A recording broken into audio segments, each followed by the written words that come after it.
धमकी दे रहे हैं मनोज झा। ये मानसिकता आप देख रहे हैं सर, इधर देख लीजिए। ये मानसिकता दे रहे हैं, ये धमकी है मनोज झा की। थोड़ा होश में रह के बात किया करें ये लोग, सीधी बात है। बिहार विधानसभा चुनाव नजदीक है। मनोज झा का एक बयान आया था कि बिहार का भी हाल हो जाएगा बांग्लादेश की तरह।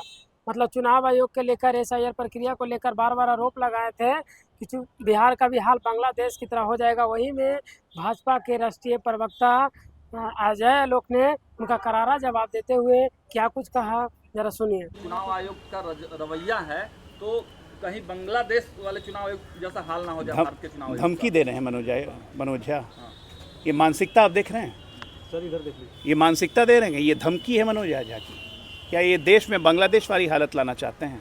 ये होती है अराजक सोच, ये होती है नक्सलवादी सोच। ऐसी सोच के तहत आप ये सोचिए, ये क्रोनोलॉजी है। पाकिस्तान में इमरान खान को हटाया, ये कहा कि चुनाव में धांधली की है, गलती चुनाव हुआ, पाकिस्तान में सेना ने हटा दिया। बांग्लादेश में हटाया, चुनाव आयोग ने धांधली की है, चुनाव आयोग ने धांधली किया है, आंदोलन चला, शेख हसीना को हटा दिया। यही काम मनोज झा और बाकी लोग करना चाहते हैं। इस देश की जनता बांग्लादेश और पाकिस्तान की जनता नहीं है। वो सबक सिखाएगी ना कि छक्के छूट जाएंगे। थोड़ा होश में रह के बात किया करें ये लोग, सीधी बात है।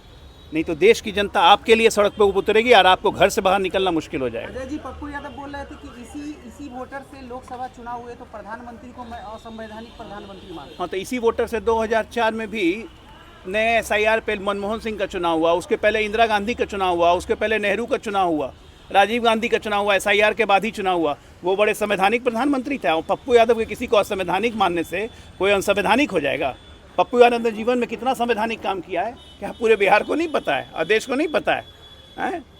100 उंगली कटा के चले संत बनने। तेजस्वी यादव लगातार सवाल उठा रहे हैं भीखू भाई पर। देखिए एक मिनट, भीखू भाई दलसानिया ने इस देश में एक आदर्श नागरिक का कर्तव्य स्थापित किया है। चुनाव आयोग क्या कहता है, हमारी निर्वाचन प्रणाली क्या कहती है, आप जाके स्थायी रूप से रहने लग जाइए तो वहीं के वोटर बनिए। यही चुनाव आयोग कहता है ना। भीखू भाई स्थायी रूप से पटना आके रहने लगे और यहाँ के वोटर बन गए, क्या गलत है? यही काम बाकी लोग क्यों नहीं कर सकते हैं? किसी अच्छे चीज़ को आदर्श स्थापित करने में दिक्कत होती है। आज यहाँ तक तेजू बाबा 16 तारीख लास्ट डेट है नोटिस देने का जवाब देने का। 2 एपिक दिखाया था, एक एपिक फर्जी है, उसमें चुनाव आयोग कह चुका है, जवाब नहीं दे रहे हैं। पूरे बिहार में एक ही दौर है, भाग तेजस्वी भाग, और पूरे देश में भाग राहुल भाग, दोनों चुनाव आयोग से भाग रहे हैं। यात्रा शुरू होने वाली 17 तारीख से। अच्छा है, 17 तारीख को शेरशाह सूरी की मजार पे जाके मत्था टिकाएं। दादाजी के मजार पे तो कभी गए ही नहीं, वहीं चले जाएं। अगर बिहार की जनता को बताएं भी अच्छा किया तेजू बाबा को बुला लिया, नहीं तो खड़गे जी वाला हाल नहीं हो जाता, फिर आप लोग को भी कोई मिलता नहीं वहाँ। अल्लावरू फिर से सवाल उठा रहे हैं कि ये कौन है? अल्लावरू, कृष्णा अल्लावरू कौन है? कांग्रेस के प्रभारी। अच्छा, कांग्रेस भी अपना प्रभारी उभारी यहाँ पे रखने लगी क्या? चलिए बढ़िया। जैसा कि सुना आपने उनकी ये बात कि होश में रहकर करे वो लोग, जनता छक्के छुड़ा देंगे। उनका ये आपकी क्या प्रक्रिया है, जरा कमेंट में जरूर बताइएगा। ऐसे ही रूबरू खबरों के साथ बने रहिए। जल सृष्टि पटना।